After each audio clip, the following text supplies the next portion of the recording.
Today I want to share with you some informative tips that you need to know about how to avoid probate.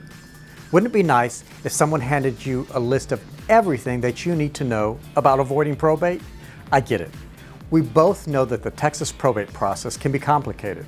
The laws governing Texas probate can be found in the Texas Estates Code, which seems to be changing all the time. You may ask, how do I know where to start? How will I know if I've made the right decision? Well, if you focus on the tips that I share with you today, you will be well on your way of accomplishing your goal. And that's good news. The more informed you are, the better choices you will make. So are you ready? The tips that I share with you today will cover 3 topics that you need to consider if you want to avoid probate. So let's discuss them. The 3 tips are, number 1, set up a revocable living trust. If properly drafted and completely funded, a revocable living trust can help you avoid probate and save you money in the long run. Tip 2, use transfer deeds. Transfer deeds can help you avoid probate. If your main asset is your home and all you want to do is transfer your home after your death and avoid probate, then a transfer deed could be what you need. Transfer deeds allow you to maintain control of your home during your lifetime and transfer the home to your beneficiaries upon your death without probate. The 3rd tip is beneficiary designations. For all bank accounts, investments, and life insurance policies, make sure that you have the beneficiary of your choice named on those documents. This will help you avoid probate as well. In addition to these tips, at the end of today's informational video, I'll provide you with a link to my website where you can obtain a consultation free of charge covering any questions that are important to you. Hi, I'm Jim Solta with the Solta Law Firm, a probate, guardianship, and estate planning law firm located in Houston, serving clients throughout Texas. You don't have to go through the legal process alone. My 25 years of experience will serve as your guide when you need it the most. The tips applied today will help you organize your estate so that you too can accomplish your goal of avoiding probate. So you ready? Let's discuss this in more detail. Tip number 1, set up a revocable living trust. A revocable living trust is a document that provides guidelines on how your property will be distributed after you pass away. Since it is not a will, it does not go through the probate process. And because it does not go through probate, it allows for the terms of your trust to remain private and confidential. And your revocable living trust can be revoked or amended at any time during your lifetime. One of the most important aspects of a trust is funding.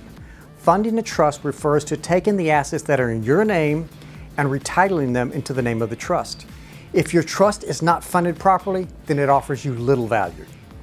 A trust that is not completely funded at the time of your death may require that some of the assets go through probate. Why?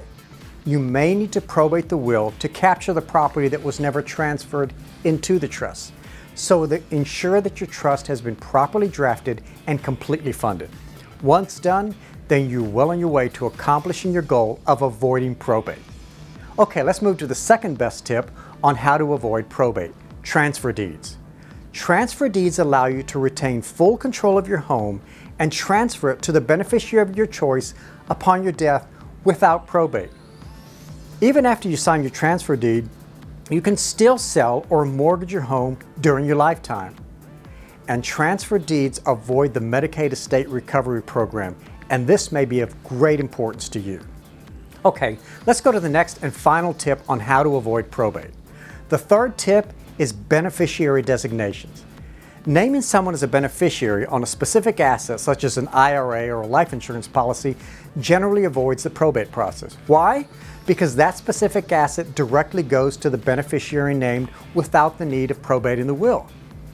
If you do not designate your beneficiary, then by default, your estate becomes the beneficiary. And if the estate's the beneficiary, then probate is required to name a state representative to collect that asset.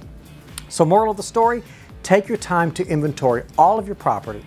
Apply these tips and you'll be well on your way of achieving your goal to avoid probate. So there you have it. Those are 3 tips that you can use to avoid probate. Let's recap. First, we talked about setting up a revocable living trust. Remember to properly set up your trust and ensure that your trust is completely funded. Then we talked about transfer deeds. A transfer deed is a great tool for you if your main asset is your home and all you want to do is transfer your home upon your death. And lastly, we talked about beneficiary designations. Remember to list a beneficiary on all of your accounts. Failure to do so may result in the need for probate. To get you started, I set up a complimentary consultation to answer any questions that you may have. So make sure you go over to my website and schedule your free consultation. I will include a link at the end of this video as well. Remember, you don't have to go through the legal process alone. Step by step, I will serve as your guide. Call me. I look forward to meeting you.